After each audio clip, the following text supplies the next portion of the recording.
Hello everyone, मी लक्ष्मीकांत पांचाळ, लक्ष academy Deglur. दिलेला प्रश्न बघा, पहा.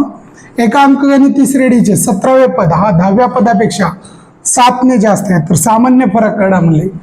मग आपल्याकडे पद म्हणलं तर एकच सूत्र आहे. कोणतं सूत्र आहे रे? TN बरोबर A अधिक N वजा 1 D.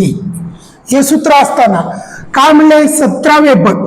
17वे पद काढा म्हणले पहिला. मग 17वे पद काढून म्हणजे n बरोबर किती मित्रांनो? 17. मग T17 बरोबर A अधिक 17 वजा 1 D. D किती? D आपल्याला दिलेलं नाही, A पण दिलेलं नाही. मग T17 बरोबर A अधिक 17 मधून 1 गेले 16 D. समीकरण नंबर 1. पुन्हा आपल्याला कितवं पद काढा म्हणले? 10वे पद. 10वे पद काढूत अजून. म्हणजे काय? 10वे पद. n बरोबर किती?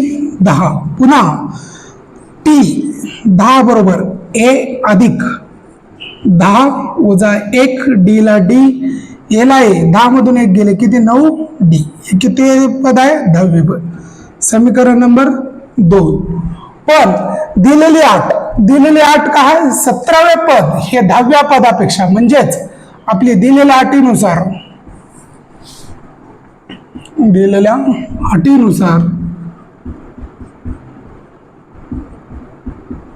17वे पद म्हणजे काय? T17 बरोबर हे पद 10व्या पदापेक्षा, 10वे पद कोणत्या? T10 पेक्षा कितीने जास्त आहे? 7ने जास्त आहे. तर आपल्याला D काढा म्हणलेला आहे, सामान्य फरक.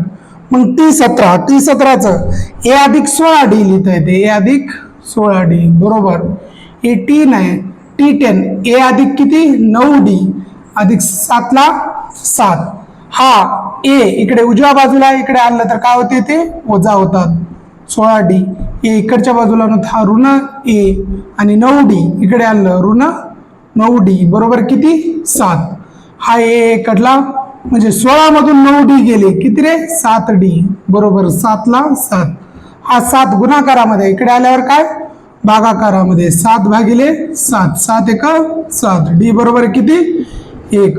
म्हणजेच दिलेल्या गणिती श्रेणीचे सामान्य फरक किती आहे? सामान्य फरक D बरोबर किती? 1. थँक्यू. बंद कर.